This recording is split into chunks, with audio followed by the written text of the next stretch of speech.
하겠습니다. 조원진 우리 원내대표 나오셨습니다. 안녕하십니까? 반갑습니다. 자, 좀 전에 우리 더불어민주당 강훈식 의원 인터뷰 마치고 나갔는데 두 분이 아주 대기실에서 뭔가 얘기를 나누시는데 혹시 무슨 말씀하신지 질문 드려도 되겠습니까? 지금 집권 여당이 사실은 민생을 못 돌보고 네. 뭐 대통령실 눈치를 보는 그러한 상황 아니냐. 김기현 대표가 나와서 기대를 해야 되지만은 좀 기대하기가 힘든 상황인데 민주당이 먼저 좀 바뀌면 좋겠다. 첫째는 인적 쇄신 부분에 다 줘라. 저는 예를 들어서 비서실장, 사무총장, 원내대표까지 비명계 쪽으로 다 넘겨도 당대표로서의 역할은 충분히 할 수 있는 거 아니냐. 또 뭐 친명계가 많잖아요. 그래서 인적 쇄신을 공격적으로 하면은 공천에 대한 불안감이 없어질 거 아니냐. 두 번째는 이제 선거법 개정부터 해가지고 정치개혁 과제 있는데 네. 정치개혁 과제를 이재명 대표가 먼저 들고 나오면 안 되느냐. 저는 사실 윤석열 대통령이 정치에 빛이 없어서 정치개혁 잘할 줄 알았더니 정반대 방향으로 하고 있어서 그래서 그런 과제들을 좀 하는 게 좋겠다.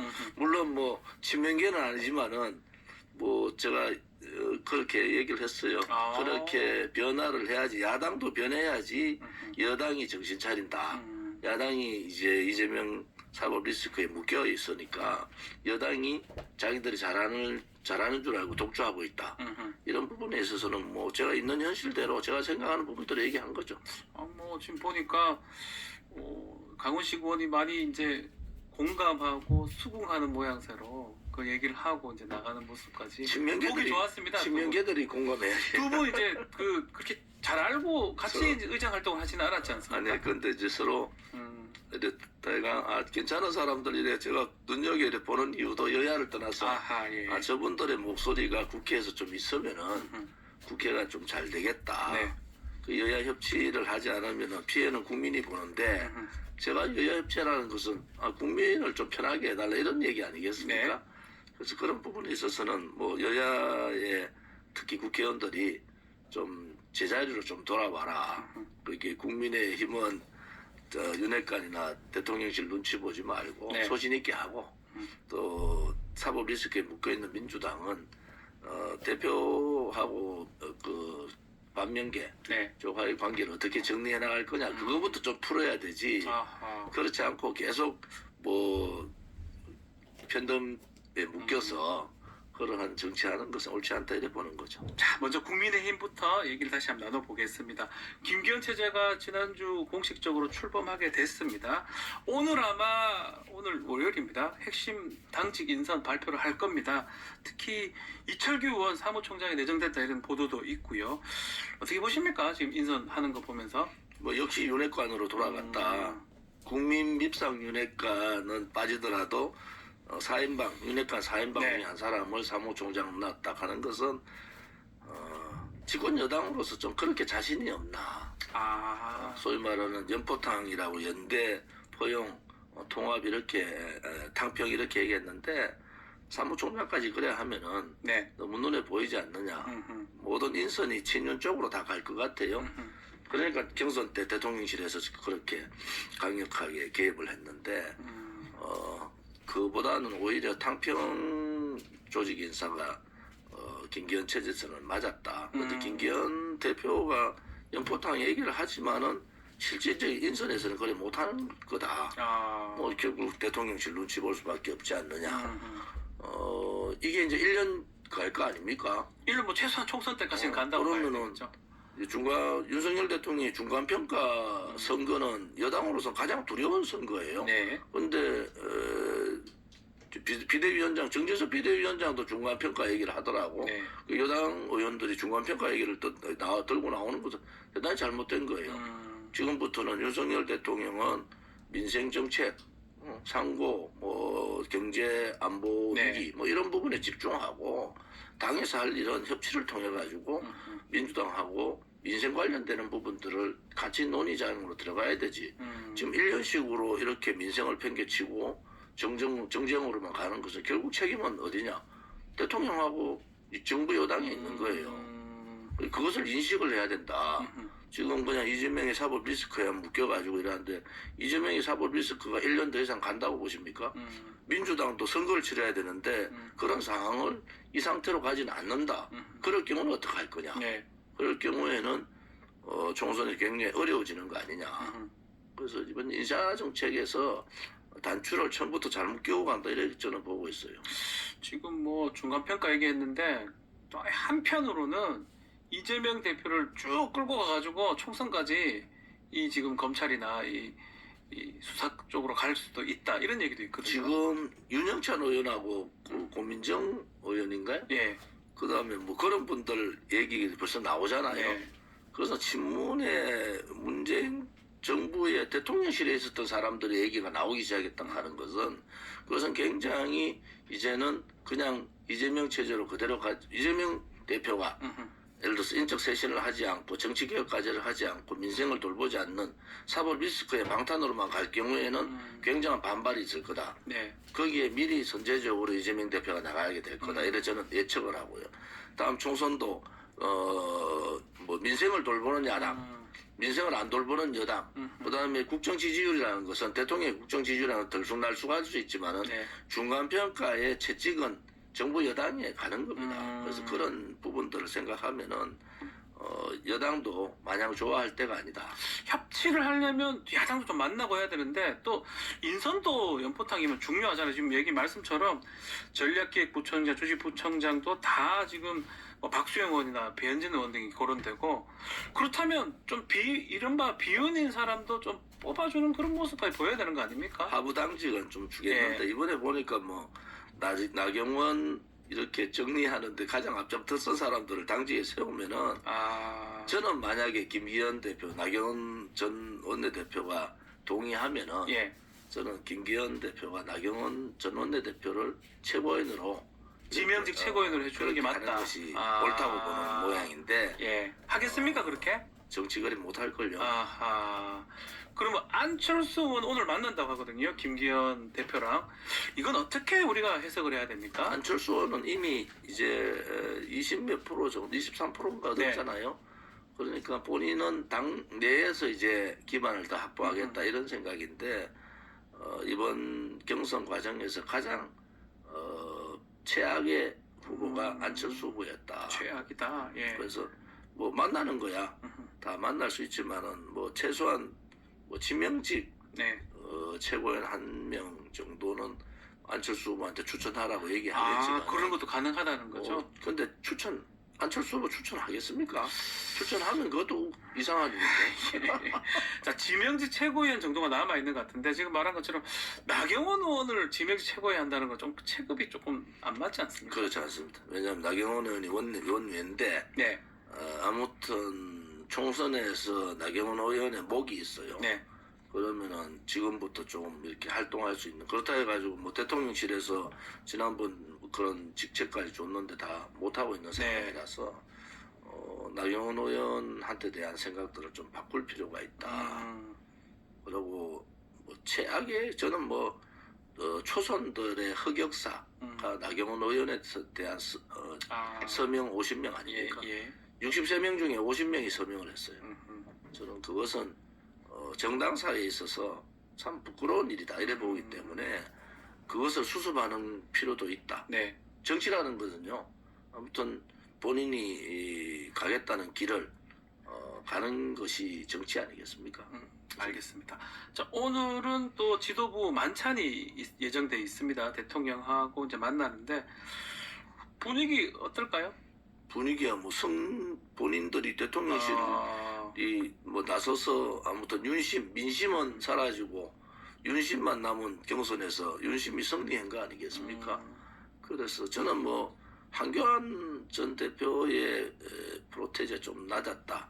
뭐 8%. 저는 그 부분만 빼고는 대강 맞췄는데 제가 볼 때는 웃지만은 걱정이 많이 되는 만찬일 거다. 웃긴 웃지만 이번에 이제 특히 이제 민주당하고의 협치 문제, 네.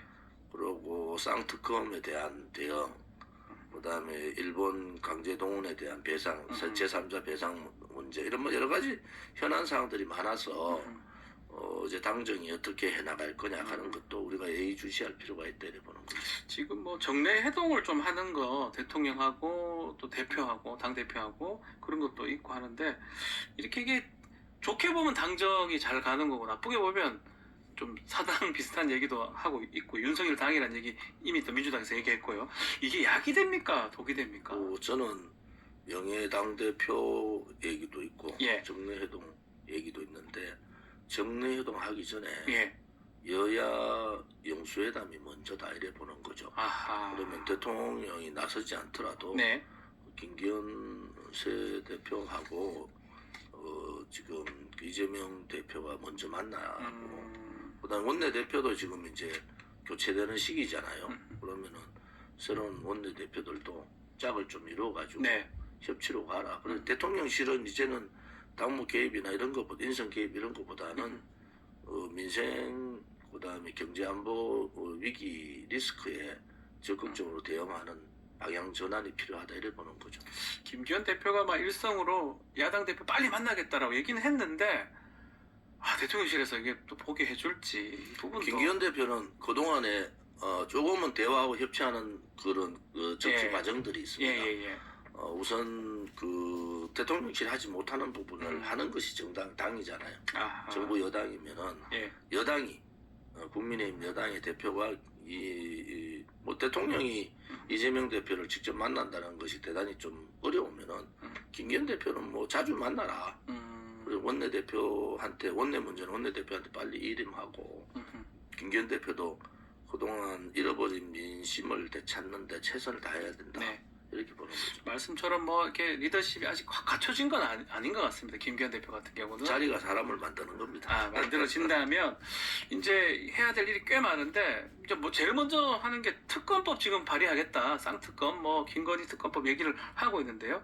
김기현 체제는 어떻게 이거를 맞서 나가야 됩니까? 아무튼 특검 부분은 저는 50억 크롭 특검은 바로 실시해야 된다. 아하. 국민의 분노가 예. 많고 우리가 상상할 수 없는 돈들이 여러 명의 이름이 나오고 네. 그것이 특히 이제 법조계 부분들의 얘기들이 많이 있으니까 그런 특검을 뭐 받아라 저는 그런 입장이고 50억 네. 특검면은 그다음에 김건희 여사의 특검은 받기 힘들 거다. 뭐 민주당에서 충분히 그래 얘기할 수 있다고 보지만 예. 정의당의 입장도 좀 다르지 않습니까? 그래서 그런 쌍특검 부분에 대해서도 여야가 머리를 맞대고 협의를 하면은 네. 돌파가 나옵니다. 그거를 자꾸 협치의 상대가 아니고 정쟁의 상대로 자꾸 보면은 끝이 없잖아요. 네. 결국은 그 피해의 끝은 누굽니까? 국민들이거든요. 국민들 보니까 국민들을 마음 편하게 해줄 수 있는 그러한 대통령실, 그러한 집권 여당이 되기를 바랍니다. 알겠습니다. 자, 또 지금 중요한 선거가 또 남아 있는데 원내대표 선거가 두 당 다 지금 곧 열리거든요. 같은 시기에 두 원내대표를 바꾼다는 얘기도 지금 있고 한데 어쨌든 국민의힘 원내대표 어떻게 될 것 같습니까? 하마평이 좀 나오고 있긴 한데요. 주호영 원내대표가 임기를 연장하고 싶겠어요? 그건 모르겠어요. 그냥 4월 초에 그냥 한다 이러고 좀만 뒤로 늘리면 같이 할 수는 한다 있습니다. 이러고 원내대표 같은 시기에 한 적도 별로 없습니다. 그렇습니까? 그거는 예. 그냥 주영 원내대표 임기 내에 원내대표를 뽑겠다는데 뭐 김학영 의원이나 네. 그다음에 윤상현 의원 사선에 네. 그리고 대구의 윤재옥, 경남 진주의 박대출 뭐 예. 이런 분들이 얘기가 있잖아요. 네. 김학영 의원은 김무성계입니다. 저는 이번 윤석열 정부 들어와서 가장 혜택을 많이 본 사람들이 김무성계다. 이렇게 보기 때문에 예. 또 원내대표까지 김무성계가 하는 것은 저는 옳지 않다 이래 보는 거예요. 그래서 뭐 수도권 원내대표의 힘이 실릴 겁니다. 왜냐면 당대표가 영남이니까 네. 수도권 원내대표 힘이 실리면은 저는 그 김무성계가 아닌 다른 쪽의 중립적인 인사가 원내대표를 하는 게 맞지 않느냐 이렇게 봅니다. 장재현 의원 얘기도 자꾸 나오고 있거든요. 장재원 의원 하면 안 되죠. 아, 만약에 장재원 의원이 원내대표 또 나와서 한다. 네. 그것은 국민들이 바로 돌아섭니다. 그래서 그게 이제 오만한 권력, 예. 오만한 권력, 오만한 대통령실에 대한 국민의 견제는 언제라도 민심으로 보여줄 수 있다. 이것이 따가운 충고일 거예요. 그래서 나오긴 좀 어려울 것이다 이렇게 보시는 거군요. 나온다면은 민심하고 싸우겠다는 거 아니겠습니까? 아하. 그것은 실패죠. 자, 지금 한 1년 정도 남았는데 잠룡들 행보들이 지금 눈에 띕니다. 예컨대 뭐 오세훈 시장이라든지 또 원희룡 장관도 뭐 잠룡이라 할 수 있는 상황인데 특히 눈에 띄는 사람이 한동훈 법무장관입니다. 내년 총선 출마 가능성도 있을까요? 한동훈 장관은 권력에 대한 의지가 있는 것 같아요. 바깥에 법무장관으로서는 뭐 총선 전까지 정리를 좀 할 거고, 아하. 윤석열 대통령이 한동훈 장관을 끝까지 반대에도 불구하고 법무장관 놓았는 그렇죠. 그러한 의지를 지금 이 상황들을 보면서 알 수 있다. 그러면 한동훈 장관이 다시 총선에서의 어떤 그 인기몰이 혹은 그런 부분에 있어서 총선 가능성이 있고, 네. 원희룡 장관은 어차피 돌아올 사람이잖아요. 어차피 정치인이니까. 청와대에 예, 있던 뭐 많은 사람들은 돌아올 사람들이고, 아. 그런 사람들이 국회로 들어오는 이유는 예.